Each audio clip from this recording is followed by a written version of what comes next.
Good morning, everyone. Thank you for joining us this early today. We're really excited to have many of you managed to join us today. My name is Philippe, and I'm a founder of Kraftworks. I started Kraftworks because I saw a clear gap in the market for trade professionals, not just in finding work, but in getting the financial support, tools, and access to funding trade professionals need to thrive in an increasingly competitive market. Trade professionals and small home service businesses face real challenges every day, from inconsistent job opportunities and delayed payments to limited access to credit or financial tools that are actually tailored to their needs. Most platforms and financial institutions, which you're well aware of, weren't designed with the needs of independent trade professionals like yourselves in mind. If you've ever had to seek funding or credit for your own business, it's incredibly hard to find the right solutions, or in fact, find solutions at all.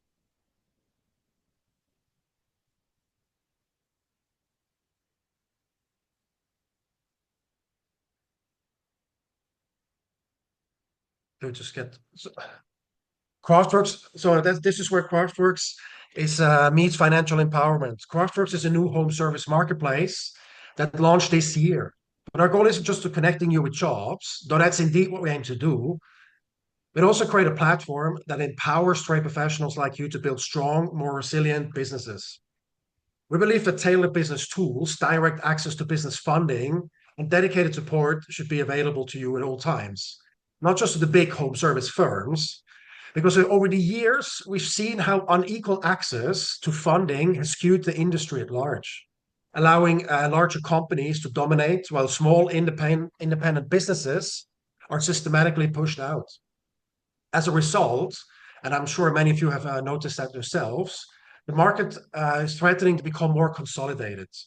Larger firms are swallowing an ever increasing share of the market's revenue, not necessarily because they're better, as we all know, but because they have better access to capital, systems, and especially support. At Kraftworks, we're trying to change that. We're here to change that. We want to level the playing field and give independent trade professionals and small home service businesses the tools to compete and thrive in a competitive market. So we ask ourselves, what do you want for your future? And having done the research, we know that for many of you, cash flow is one of the biggest hurdles in this industry, especially during slow season when job drops due to the inherent seasonality of the industry.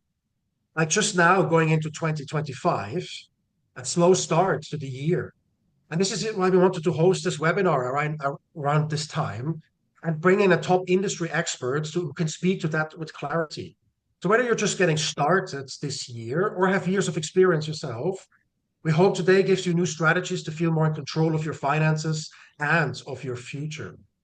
So this will be an interactive session. So please feel free to drop your questions in the chat as we go along. Don't wait until the end. We're here to support you and would love to hear what's on your mind. In fact, we want to hear what's on your mind because it's exactly in knowing what is on your mind, what is going on in your businesses and financial lives that will help us to bring value to you and to the industry at large. Also, please, if you haven't already, I highly encourage you to create your user profile on Kraftworks. Once you have such a user profile there, we will be able to notify you of coming job opportunities. And very soon, you'll see that we'll be launching access to financial tools that will help you manage your income and expenses all at one place. We're also building pathways for you to receive personalized financial guidance from trusted partners, just like Naina. And soon, we will be launching business loans tailored to trade professionals' varied business needs. With that said, need the next slide, please. It is my pleasure to introduce our guest today, Naina Sadaruddin, a financial advisor from Northwestern Mutual. Naina specializes in helping trade professionals like yourselves and small business owners. And she's here to share some practical, real-world strategies you can apply right away. Thank you. Philippe, thank you for such a warm introduction, and thank you, Kraftworks, for having me here today as a speaker. My practice is heavily focused on bringing financial security to everyday Americans, including business owners. And a lot of the business owners I work with are trade professionals. Today will be pretty high level financial 101, just to get a little bit of information out there, some good habits and practices out there. But if you like the conversation today, you're interested in more specific or detailed presentations, please let Philippe and the Kraftworks team know. To get a feel for who's joining us here today, I do want to start with a quick poll just to get a pulse test. So you will see that pop up on your screen here now.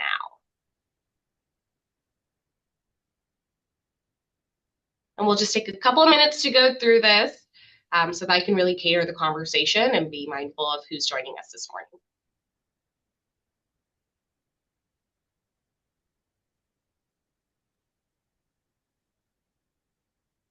Yeah, it's not letting us answer it.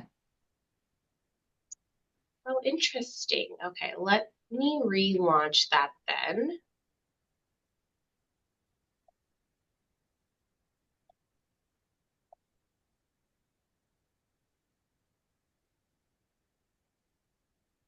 Here you go.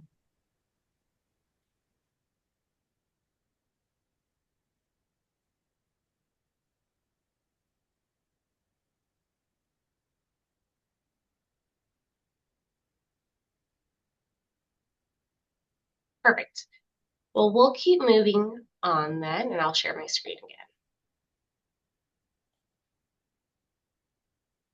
So the topic for today is Finance 101. And you may have received an email prior to the call today. If you haven't, we'll send it over afterwards, just to make sure that you have a little bit of a pulse test of where you're standing today financially. We like to call it a financial fitness worksheet. 8 questions to get a good idea, grade yourself, essentially. As we move on to Finance 101, there are really 5 key actions that build a financial plan, that build that foundation for security. It starts with saving. From there, it's spending, growth, protecting yourself, and ultimately giving. When it comes to saving, it's one, making sure you can handle emergencies, but also, can we afford the goals that matter to us? Are we efficiently managing our cash flow? Are we spending money correctly so that we can spend, but also so we can grow? And then ultimately protecting ourselves, safeguarding our most important financial assets, whether that's your business, whether that's your income, whether that's your life. So making sure we have the right insurances in place. And then lastly, giving. For many of the clients I work with, charitable giving, giving back to families, creating legacy. For a lot of business owners I work with, that was the whole reason why they created a business. They wanted something that mattered to them personally, similar to the Kraftworks team. So just making sure that we are taking a very well-rounded approach, taking the 5 key actions to true financial security. So breaking down each category individually, starting with savings. So we do need to make sure that we can handle all of the surprises life brings us, good or bad. And a common question I receive is, how much should I save every month? General rule of thumb, about 20% of your income. For most people, if they are saving about 20% of their income, that will allow them to hit the goals that matter to them, as well as be able to handle an emergency that may occur. Now, like any rule of thumb, there are variations. If you're starting a little later, you may need to save more than 20%. If your business comes with higher expenses, if your fixed expenses are a little bit higher, maybe 20% won't be the correct amount for you today, but that is a solid starting point. Something else to keep in mind, if you are liable for your own taxes, you may want to consider bumping that up to 15 or 30%, so that you have that tax fund available for you end of year or quarterly, however you're paying your business taxes. Key question, and we don't have to, launch a poll for this, but I do want some self-reflection on, can you handle an emergency today? What we know is many Americans couldn't. 39% of all Americans would not be able to handle a $400 unexpected expense or emergency without using a credit card or borrowing money. What's really interesting is we actually did a deep dive into the 60% that could handle it. And out of the 60% that could handle it, a large portion would be taking a pay advance, would be tapping into their business expense cash flow. So it's surprising, even within that 39%, true cash is really limited. As a business owner myself, guiding other successful business owners, I cannot emphasize the importance of having cash. Just savings ready to go. One of the top reasons why business owners have to shut their doors is they don't have cash anymore. So easy solution, just building that muscle of saving. General guideline, we should have about 6 months of expenses in an account that we can easily access. So not tied to the stock market, not in your retirement accounts, but in a true savings that you can tap into if and as needed. Some will argue as a business owner, this should be closer to 8 to 12. What I will say is if you have 6 months, you have security. So that is a good goal to shoot for. The next key concept for financial security is spending. And just being mindful of our cash flow. Another moment for self-reflection. How many of you are tracking your expenses? And not just your business expenses, so that is important, but also your personal expenses. What I have learned in years of working as an advisor, the clients who have a really detailed understanding of their cash flow are the clients who feel the most confident in making large financial decisions, including expanding their business, hiring somebody. It just gives you that empowerment, again, that day-to-day confidence that you know exactly what's going on with your money. With that said, we like to use our technology, really tracking the expenses. And Philippe, I'm not sure if you want to chime in here. I know Kraftworks has some good technology that's really building for trade professionals. And if you wanted to add any input here regarding that.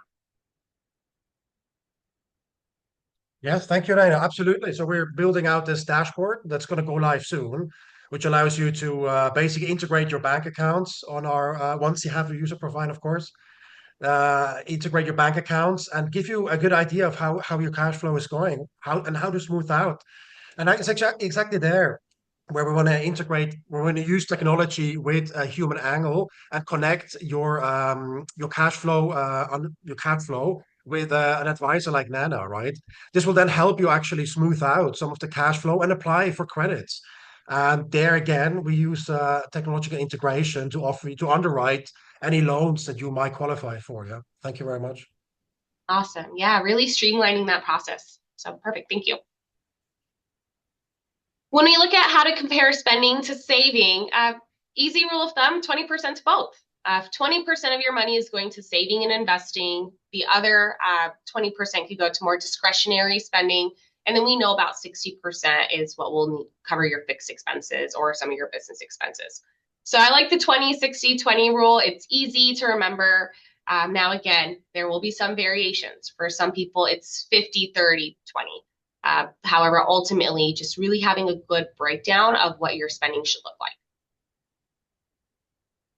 From there, once you have your savings, you understand your cash flow, now we can really invest, whether that's investing in your business, if that's investing in your retirement accounts, which you are going to be responsible for. Most business owners have to be responsible for their own retirement planning.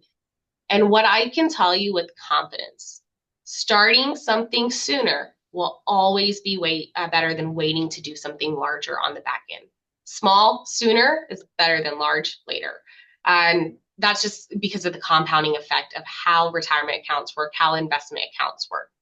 So this is a really good graph here that shows, if you invested $100 a month from age 25 to 65, you would have invested a total of $48,000. But by the end of that 40-year run, you'd have closer to $208,000. If you start at 35 and you invest the same amount, you would have 100,000 less. And if you started at 45 and invested the same amount again, we can cut that in about half again. There is a lot of power in starting sooner. In fact, we have seen, we've ran the math on if you started at 25 and just invested for 10 years and then never invested again, you would still outperform the investor, assuming you have the same rate of return as one who started at 35 and invested all the way until the age of 65. There's a lot of power in starting. I do recommend getting guidance on this. Investing can be an intimidating world, though most of you are probably brave if you're business owners, because I feel like that is the largest risk to reward that somebody can take. But I do recommend working with professionals, whether that's Kraftworks, whether that's a financial advisor like myself, but having that personalized plan that's very unique to you, your goals, your business, your family. There is no cookie cutter, one size fits all solution to financial planning. Now, one of the largest areas of opportunity, one of the most overlooked pieces of financial planning, in my opinion, is protecting yourselves. You have worked very hard to get to where you are today. The last thing we want is something goes wrong down the road and you just lost 10, 20 years of hard work, savings, discipline. In my opinion, one of the most overlooked pieces is, are we protecting our income? What I can tell you is 1 out of 4 people in the US will become disabled at some point in their career. I think when folks hear the word disability, they immediately think catastrophic. The reality is, a disability is any injury, any sickness, anything that impacts your ability to work your full hours or earn your full wages. Some of the most common disabilities we see: back problems, pregnancy-related complications, heart attack or stroke, and then cancer. Another one I see often, car accidents, accidents in general. And so this is for the average American. What I can tell you is trade professionals are approximately 51% more likely to face a disability than an office-based employee. So this is why, insurance is important, though nobody likes talking about it. I would recommend consider buying long-term disability insurance. Learn your different options as far as protecting your most valuable asset goes. Your income is your most valuable asset today. What goes hand in hand with sickness or injuries, of course, if somebody passes away earlier than expected, making sure that if you weren't here, we can still financially support your family. If there are causes that you really care about, that you can still give back to those things. At the very least, we don't want to GoFundMe because somebody passes away earlier than expected. So again, reviewing life insurance options, just knowing what's available. As a business owner, life insurance can also play an interesting role that supports the saving and growth models. But again, I would recommend working with a professional to learn your best options regarding this.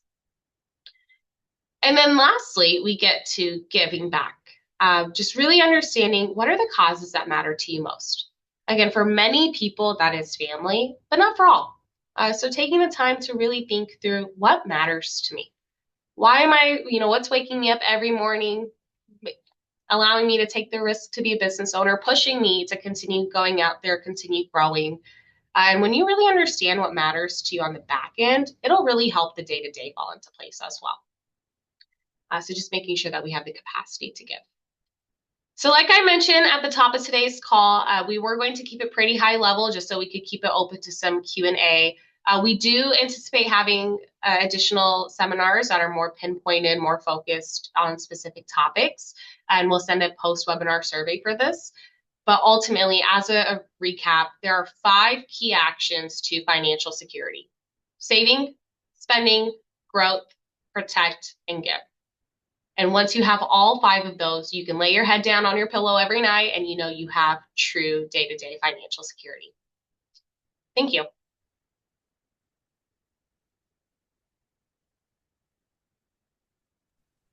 Thanks, Naina. We do have some questions in the chat as well that we would love to get to. Yeah, thank you very much. It was fantastic, Naina. I really enjoyed listening to you. Yeah, let's open it up to questions, right? If you haven't dropped yours in the chat already, go ahead now, please, and we'll answer as many as we can manage.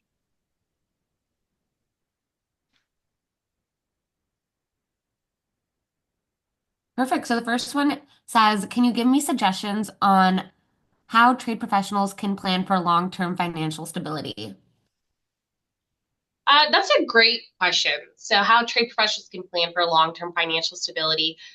Just like any other profession, there are the key pieces that we need. So we need the emergency savings. We need that 6 to 12-month emergency fund, but really not overlooking the financial tools that are out there. As a business owner, as a trade professional, it's really easy to pour everything back into the business.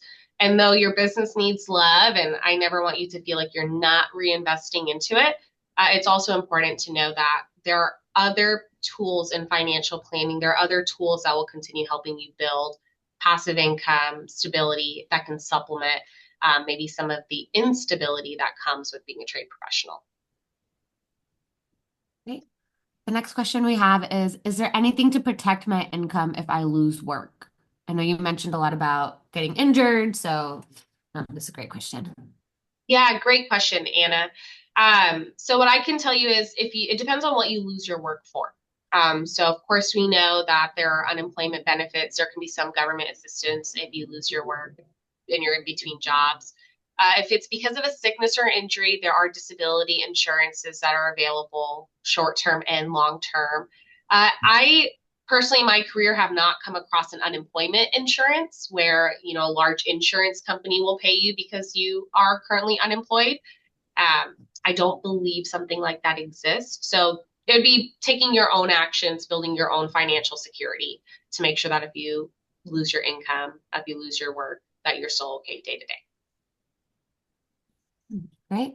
The next one is how can I manage cash flow effectively if my clients often delay payments? Great question. Uh, just being ahead of it. I know it's hard when we have variable income. A strategy that I have seen works really well for some of my clients is they have two separate bank accounts. They have the account that all their variable income goes into. So if we know we get some months where clients don't pay us quickly enough and we have very low cash flow coming in, but then we have those months where it seems like all the income piled in at once, all the variable cash flow goes into bank account A. You pay yourself from bank account A. Using either your prior year's experience, getting a feel for what's reasonable based off of the agreements you've made with clients.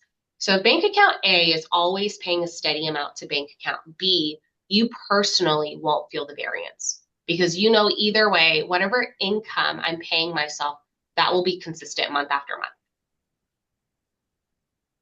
Great. The Yeah, next and one, actually, just to add, I mean, another great opportunity is exactly a cash flow loan, right? Specifically tailored to your own personal cash flow needs. And actually especially necessary in this segment, right? Because often with trade professionals, what you have is like, and Naina just explained that very well, right? Having separate bank accounts. We actually find that a lot of you have one bank account from which you manage both your personal and private business expenses, right? And of course, one advice exactly is to get those two accounts. But sometimes that's not necessarily possible because you may not qualify for a business account if you're really small, right?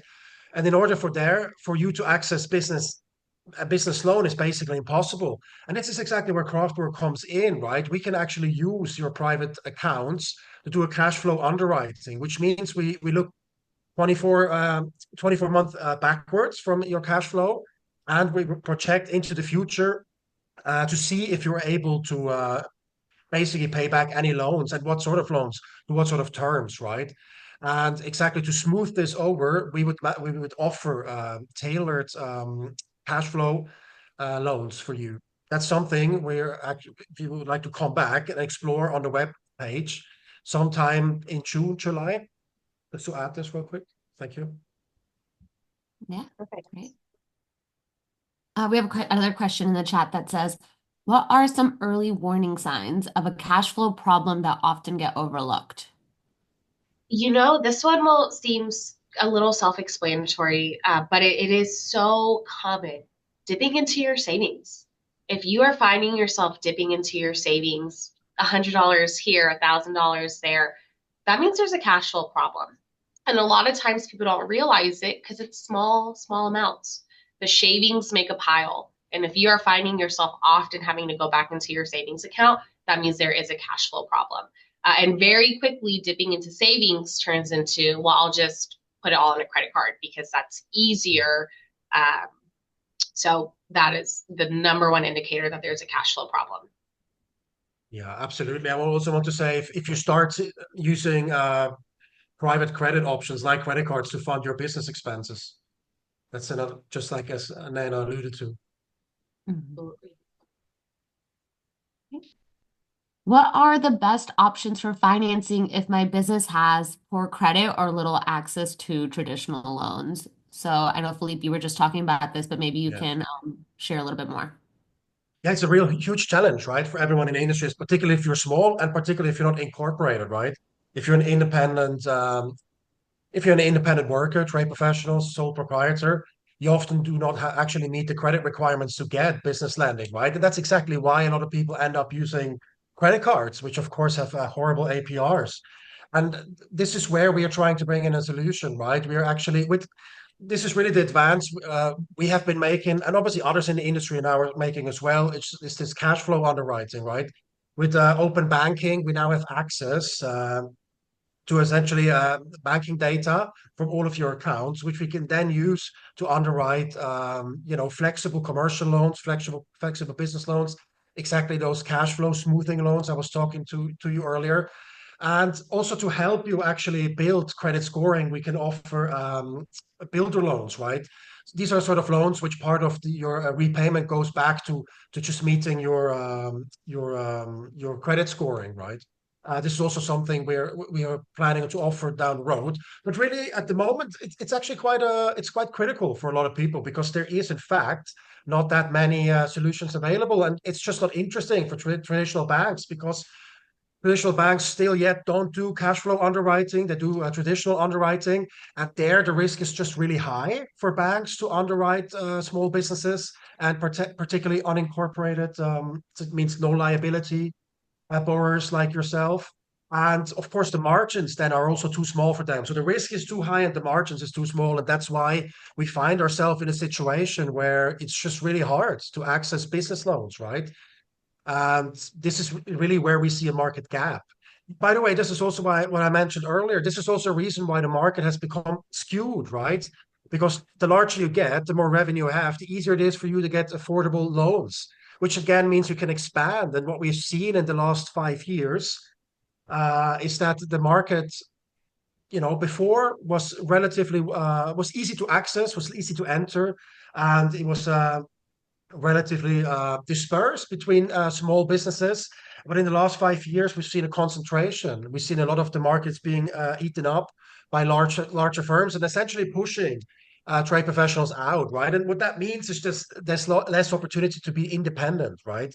To be an independent worker, you'll have to find essential employment with one of those big firms, right? And this is something that's from a worker's perspective, just not an ideal situation, right? And we really do believe, just to finish off this point, that having access to fair lending and especially flexible lending can really help you compete against the bigger firms. Yes, thank you. Yeah, that was great. And the last question that we have in here, unless any others, of course, come in, is just what financial factors do you consider when deciding on taking on a new project?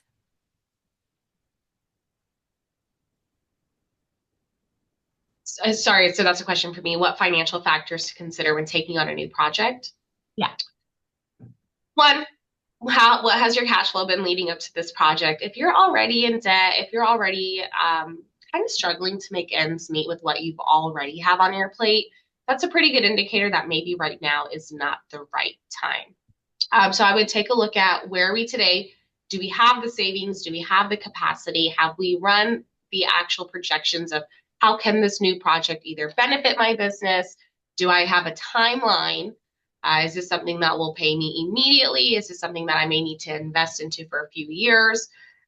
Really creating a true guideline, a true outline around what is the purpose? How does it benefit me? And am I in the financial position to really take on this additional project? This is why working with a professional is extremely important. Having a team that maybe provides some consultation, that can provide some guide work. I know a lot of times when projects are important, it's easy to get swept away by the emotional factor. So having somebody on your team that can kind of balance that out and bring more of the logical factor. With financial planning, with business planning, there are two seats at the table, the logic side and the emotion side. They are both valid. They both have a seat there for a reason. So just making sure that we are taking both into consideration.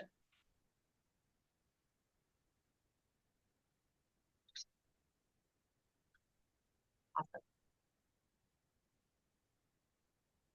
Okay.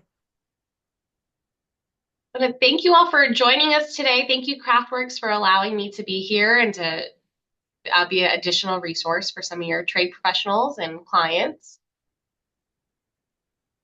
Yeah, absolutely. A huge thank you to you, Nana, as well, right? This was really insightful. And I think you really brought some clarity to an issue many well, many of us all struggle with, not just trade professionals, right? And also thank all of you for joining us today, right? This is such an early hour. We hope this session gave you something useful to apply to right away in your business, but also in your personal finances. Again, because in this space, they're often interlaced, right? And just to reiterate what I already said, at Kraftworks, we're just getting started. We're here to support you with more than just job listings. Our financial tools are launching soon, so please stay tuned. This will include, as I mentioned, a cash flow dashboard to track your finances, where your bank accounts can be integrated in. And we'll also continue to partner with professionals like Nana to give you access to tailored financial advice, like she has just done, and that you can actually use. And also stay tuned because sometimes later this year we will be launching our first credit solutions. And it's exactly important that if you're interested in those solutions, that you get your finances in order essentially. And that's exactly where somebody like Nana can help you with, right? Get in touch with us or get in touch with her. She'll help you smooth out your finances, and which also qualifies you for business loans. So yeah, again, thank you for attending this webinar. And if you have not yet done so, please go create a profile on Kraftworks and stay tuned for what's coming up.